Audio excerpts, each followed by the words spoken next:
ತೋರೆ ನಿನ್ನ ಮುದ್ದು ಮಗವ ತತ್ತೋಂ ತದಿ ಕುತಕ ತಯ್ಯ ತಯ್ಯ ದಿನ ತತ್ತೋಂ ತದಿ ಕುತ ತಯ್ಯ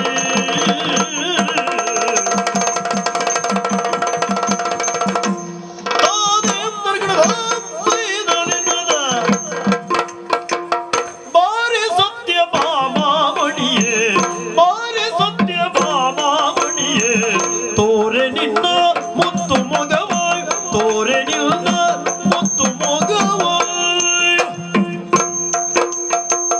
ನಾರಿ ವಿರಗ ಜ್ವಾಲೆಯಿಂದ ಬಾರಿ ಬಳಲಿದೆ ನಾರಿ ವಿರಗ ಜ್ವಾಲೆಯಿಂದ ನಾರಿ ವಿರಗ ಜ್ವಾಲೆಯಿಂದ ಬಾರಿ ಬಳಲಿದೆ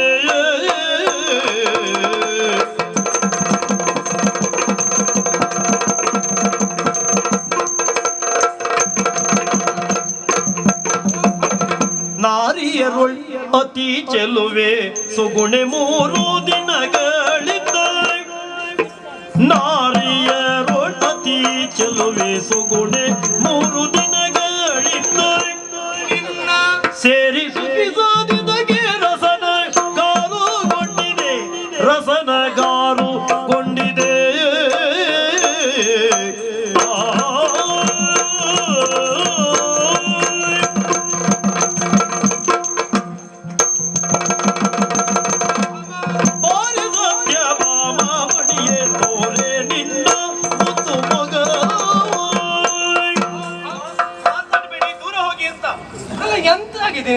ಸಿಟ್ಟು ಬಂದಿದೆ ನನಗೆ. ಸುಮ್ಮನೆ ಉಳಿಯ ಸಿಟ್ಟು ಬಂದಿದೆ ಅಂತ ಹೇಳಿದ್ರೆ ಆಗ್ತದಾ? ಇದು ಈ ಸಿಟ್ಟನ್ನು ನಾವು ನೋಡುವುದೇನು ಹೊಸತಾ? ಈ ಹಿಂದೆ ಅನೇಕ ಬಾರಿ ಸಿಟ್ಟು ಮಾಡಿದವಳು ನೀನು. ಮನೆ ಅಂಗಳಕ್ಕೆ ಬಂದ್ರೆ ಸಾಕು ಆ ಸಿಟ್ಟನ್ನೆಲ್ಲ ಬದಿಗಿರಿಸಿ ನನ್ನನ್ನು ಕರೆತಂದು ಪೀಠದಲ್ಲಿ ಕುಳ್ಳಿರಿಸಿ ನನ್ನನ್ನು ಅಪ್ಪಿ ಮುದ್ದಾಡಿ ತುತ್ತನ್ನವನ್ನು ನೀಡುವವಳು ನೀನು. ಇವತ್ತು ನೇರವಾಗಿ ಬಂದ್ರು ಬಾಗಿಲು ತೆಗೆಯುವುದಿಲ್ಲ, ಮಾತಾಡುವಂತ ಸಂಯಮ ನಿನಗೆ. ಎಷ್ಟು ದಿನ ಆಯ್ತು ಮನೆಗೆ ಬರ್ದೆ ನೀವು? 3 ದಿವಸ ಆಯ್ತು. ಎಲ್ಲಿ ಹೋದದ್ದು? ಅಯ್ಯೋ ತಿರುಗಾಟ. ನನ್ನ ನೋಡ್ಲಿಕ್ಕೆ ಬರುವವರು, ಆಡ್ಲಿಕ್ಕೆ ಬರುವವರು, ಸಮಸ್ಯೆ ಹೊತ್ತು ಬರುವವರಿಗೆಲ್ಲ ಒಂದೊಂದು ಪರಿಹಾರ ಹೇಳಿ ಬರುವಲ್ಲಿ ಇಷ್ಟೊತ್ತಾಯ್ತು. ಏನೇ ಇರಲಿ, ನಿನ್ನನ್ನು ನೋಡಬೇಕಿರುವಂತ ಉತ್ಸುಕತೆಯಿಂದ ಓಡೋಡಿ ಬಂದವ ನಾನು. ನಿನ್ನನ್ನ ಸೇರಿ ಕಲೆತು ಸುಖಿಸುವುದಕ್ಕಾಗಿ ಬಂದಿರುವಂತ ನನ್ನ ದೂರಪಡಿಸುವುದಲ್ಲ. ಹೀಗೆ ಮನೆಗೆ ನೀವು ಅರಿತೆ ನಿನ್ನ ಕಪಟವನ್ನು ತೆರಳು ನಿನಗಾದರಣೆಗೈವೋ ಅರಿತೆ ನಾನರಿತೆ ಅರಿತೆ ನಿನ್ನ ಕಪಟವನ್ನು ತೆರಳು ನಿನಗಾದರಣೆಗೈವೋ ತರುಣಿ ರುಕ್ಮಿಣಿಯ ಬಳಿಗೆ ತೊರೆಯಲಾರಳು ತರುಣಿ ರುಕ್ಮಿಣಿಯ ಬಳಿಗೆ ತೊರೆಯಲಾರಳು ತರುಣಿ ರುಕ್ಮಿಣಿಯ ಬಳಿಗೆ ತೊರೆಯಲಾರಳು ತೆರಳು ತೆರಳು ತೆರಳು. ಗೊತ್ತಾಯ್ತು ನೀವು ಎಲ್ಲಿಗೆ ಹೋಗಿದ್ದು? ಎಲ್ಲಿಗೆ? ಲೋಕ ಕಲ್ಯಾಣಾರ್ಥವಾಗಿ ನೀವು ತಿರುಗಾಟ ಮಾಡಿದ್ದಲ್ಲ, ನೀವು ಅವಳ ಮನೆಗೆ ಹೋದದ್ದಲ್ಲ. ಅವಳ ಮನೆ ಅಂದ್ರೆ ನನ್ನ ಬದ್ಧ ವೈರಿ ರುಕ್ಮಿಣಿಯ ಮನೆಗೆ. ರುಕ್ಮಿಣಿ ಇಲ್ಲಪ್ಪ, ಸುಳ್ಳು ಹೇಳಬೇಡಿ ನೀವು. ಸಖಿ ನಿಂಗೆ ಹೇಳ್ತಾರೆ ಯಾರು? ಸಖಿಯಿಂದ ಎಲ್ಲ ವಿಚಾರವನ್ನು ನಾನು ತಿಳಿದುಕೊಂಡೆ. ಸಖಿಯರೆಲ್ಲ ಸತ್ಯ ಹೇಳ್ತಾರೆ ಅಂತ ಭಾವಿಸಬೇಡ ನೀನು. ಒಳ್ಳೆ ಸಂಸಾರ ಹಾಳು ಮಾಡುವುದಕ್ಕೆ ಇರ್ತಾರೆ. ನೀವು ಪರಮ ಸತ್ಯ ಹೇಳುವವರು. ನೀ ಅದನ್ನೆಲ್ಲ ನಿಮಗೆ 1 ಗಂಟೆಗೆ 1 ಹೆಂಡತಿಯಾಗಿ ಸಮಸ್ಯೆ ಆಗುದಿಲ್ಲ. ನಿಮಗೆ ಊರೆಲ್ಲ ಹೆಂಡತಿಯ ಮನೆ ಉಂಟು, ಇಲ್ಲಲ್ಲ ಅಂತಂದ್ರೆ ಅಲ್ಲಿ ಹೋಗ್ತೀರಿ. ಆದ್ರೆ ನಿಮ್ಮ ಮನೆಗೆ ಬರ್ದೆ ಹೋಗುದಿಲ್ಲ. ಸುಮ್ಮನೆ ನೀವು ಬರೇ ಪ್ರೀತಿ ಉಂಟು ಅಂತ ಬಾಯಿಗೆ ಹೇಳಿದ್ರೆ ಸಾಕಾಗುದಿಲ್ಲ. ಮತ್ತೆ ಈ ಹೆಂಡತಿಗೆ ಪ್ರೀತಿಯಿಂದ ನೀವು ಕೊಟ್ಟದಾದ್ರೂ ಏನಿದೆ? ಕೊಟ್ಟದ್ದೇನಿದೆ? ಏನುಂಟು? ಇದು ಪ್ರಶ್ನೆಯ? ಹೌದು. 1 2 ಪ್ರಕರಣ. ಯಾವುದು? 1 ಪ್ರಕರಣ ಹೇಳ. ಏನು? ಇಲ್ಲಿದಲ್ಲ, ಅಲ್ಲೂ ಅದ್ ಕತೆ. ಯಾವುದು? ತರುಣಿಗೆ ನಿನಗಾಗಿ ಸುರಪನ ಸೋಲಿಸಿಯೇ ತರುಣಿಗೆ ನಿನಗಾಗಿ ಸುರಪನ ಸೋಲಿಸಿ ವರ ಪಾರಿಜಾತವನು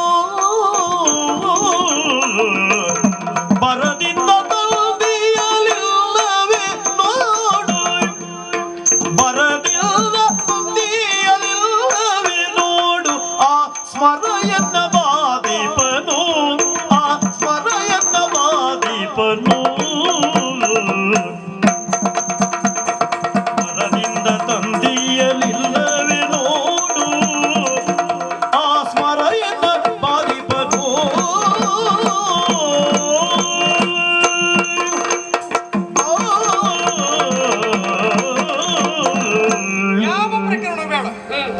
ದಿವಸ ಭೌಮಾಸುರ ಕಾಳಗ ನೆನ್ಪುಂಟ ನಿನಗೆ? ಭೌಮಾಸುರನನ್ನ ಕೊಂದ ಬಳಿಕವಾಗಿ ಸುವಸ್ತುಗಳನ್ನೆಲ್ಲ ಒಂದುಗೂಡಿಸಿಕೊಂಡು ನೇರವಾಗಿ ನಾವು ದೇವಲೋಕಕ್ಕೆ ಹೋದದ್ದಲ್ವೇನೆ? ನನ್ನ ಮನದಲ್ಲಿ ತಿರುಗಾಡುತ್ತಿರುವಂತಹ ಸಂದರ್ಭ ಪಾರಿಜಾತವನ್ನ ಕಂಡವಳು ನೀನು ಆಸೆ ಪಟ್ಟೆನ್ನುವಂತ ಮಾತ್ರಕ್ಕಾಗಿ ಒಂದು ಹೂವಲ್ಲದೆ ಗಿಡ ಸಮೇತವಾಗಿ ತಂದು ನಿನ್ನ ಮನೆಯ ಅಂಗಳದ ತುದಿಗೆ ನಾನು ನೆಡ್ಲಿಲ್ವ? ನೋಡು, ಎಲ್ಲವೂ ನಿನಗಾಗಿಯೇ ಮಾಡಿದ್ದು ಬಿಟ್ರೆ ಮತ್ತೊಬ್ಬರಿಗಾಗಿ ನಾನು ಸುಳ್ಳು ಹೇಳೋದು ಅಗತ್ಯವೇ ಇಲ್ಲ. ನನ್ನ ಪರಿಸ್ಥಿತಿ ನೀವು ಅಲ್ಲಿ ದೇವೇಂದ್ರ ನಡುವೆ ಸೆಣಸಾಡಿ ಪಾರಿಜಾತ ತಂದದ್ದ?